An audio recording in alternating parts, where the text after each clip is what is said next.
निवडणुकांची रणधुमाळी सध्या सुरू आहे। प्रत्येक पक्ष आपापला प्रचार करत आहे। जितेंद्र आव्हाड हे देखील मुंबईमध्ये पक्ष जे आहे ते आता लोकांशी बोलतात आहे, चर्चा करतात आहे। सध्या आपल्यासोबत बोलण्यासाठी जितेंद्र आव्हाड यांच्याशी बातचीत करणार आहोत। लोकांचा मोठा प्रतिसाद पाहायला मिळतोय, तुम्ही देखील लोकांपर्यंत पोहोचताय। काय परिस्थिती आहे मुंबईमधली?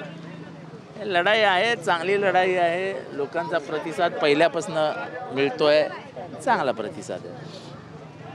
नक्की जर पाहायला गेलं तर दोन राष्ट्रवादी वेगळ्या झालेल्या आहेत, तुम्ही देखील अनेक लोकांपर्यंत पोहोचताय, लोकांचा प्रतिसाद मिळतोय। अनेक बघितलं तर पक्ष प्रवेश झाले, लोक सोडून गेली, पुन्हा देखील तुम्ही त्याच ताकदीने उभे आहात। असे सोडणारे सोडून जातात। आता समोरनं पैशाचा पाऊसच पडतोय म्हटल्यावर अनेक जण छत्री घेऊन पळतायत। ठीक आहे ना, त्याच्याने काय होतं? मला आठवतं विधानसभेच्या वेळेस पण अशीच पळापळ झाली होती, पण ह्याच मतदारसंघातनं मी 1 लाख मतांनी निवडून आलेलो आहे। मला लोकांबद्दल अतिशय खात्री आहे। पळणारे पळतात, त्यांना कोण थांबू शकतं? विलासराव देशमुखांच्या आठवणी पुसून काढू असं रवींद्र चव्हाण म्हणतात आहे। अहो, महाराष्ट्राचा इतिहास पुसून टाका ना। ज्यांचं म्हणून महाराष्ट्रात योगदान आहे अशांमध्ये जर नावं काढण्याची वेळ आली तर विलासराव देशमुखांचा नंबर काय मागे लागत नाही। विलासराव देशमुखांचं प्रचंड योगदान आहे, प्रचंड योगदान मराठवाड्याच्या विकासामध्ये, महाराष्ट्राच्या विकासामध्ये। मुख्यमंत्री म्हणून त्यांची कारकीर्द गाजली आहे, त्यांची विधानसभेतली कारकीर्द गाजली आहे।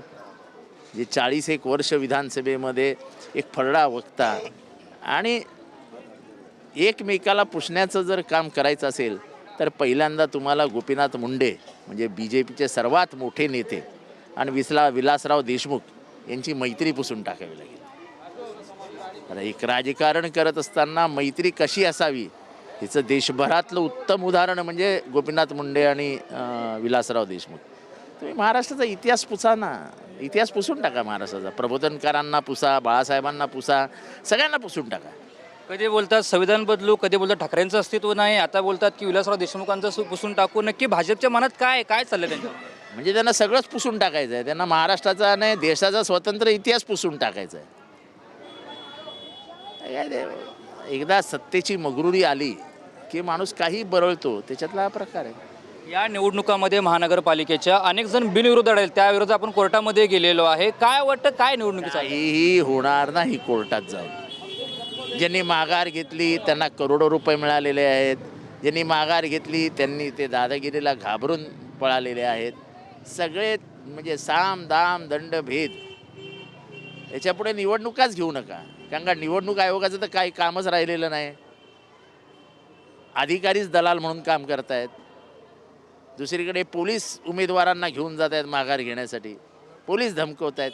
यंत्रणाच जर कामाला लागली असेल, राजकीय कामाला लागली असेल तर त्या देशाचं अस्तित्वच धोक्यात आलं आहे असं समजायचं। नक्कीच तुमचे उमेदवार आहेत अभिजित पवार, त्यांना देखील तंगड्या तोडू, दगडफेक करू अशा प्रकारच्या धमक्या देण्यात आलेल्या आहेत। काय वाटतं विरोधक घाबरलेत का ह्याच्या पुढे? विरोधक काही घाबरलेले नाहीत, काय तंगड्या तोडतील ना, हॉस्पिटल आहे ना, डॉक्टर आहे।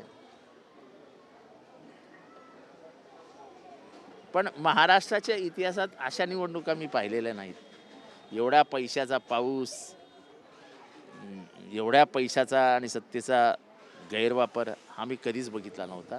मला वाटतं की ह्याच्या पुढच्या निवडणुकांमध्ये तर लोक अर्ज भरायलाही घाबरतील।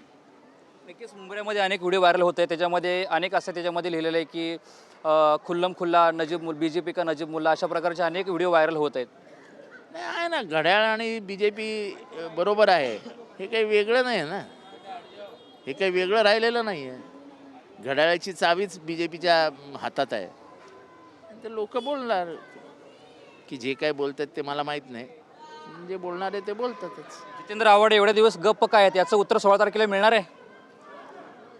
नाही म्हणजे आता बोलून काय तसा फार फायदा आहे अशातला काही भाग नाही ना, काय फायदा आहे काय? त्याच्यामुळे मग गप्प राहिलेलं बरं असं माझा विचार आहे। काय मुंब्रावासियांना आव्हान कराल, कळवावासियांना आव्हान कराल? निवडणूक आहे, मोटरसायकलवरनं फिरतोय, हे आव्हानच करत फिरतोय ना। कोणाला मतं देणार तुम्ही? लांड्याला मारो दांड्या म्हणणाऱ्याला? मुसलमानांनी घातलेला नकाब चेहऱ्यावरनं वरती करायचा। आपल्या मराठी बायका पदर घेतात की नाही घेत? आपल्या आईच्या पदराला कोणी हात घातलेला आवडेल का कोणाला? आता यांच्या सत्तेचा माज इतका वाढला आहे की ते तुमच्या आईच्या पदराला हात घालायला निघालेत। आता आईच्या पदराला हात घालणार असतील तर काय बोलायचं. काय चित्र असेल 16 तारखेचं काय वाटतं? हो, ते चित्र नंतर बघू. चला.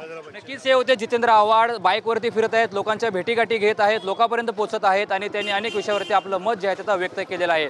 त्यामुळे आता येणाऱ्या काळामध्ये निवडणुकी कसे चित्र असेल हे पाहणं महत्त्वाचं असणार आहे. कॅमेरामॅन अक्षय कुडकिलवारसह रणजित इंगळे, TV9 मराठी, मुंब्रा, ठाणे.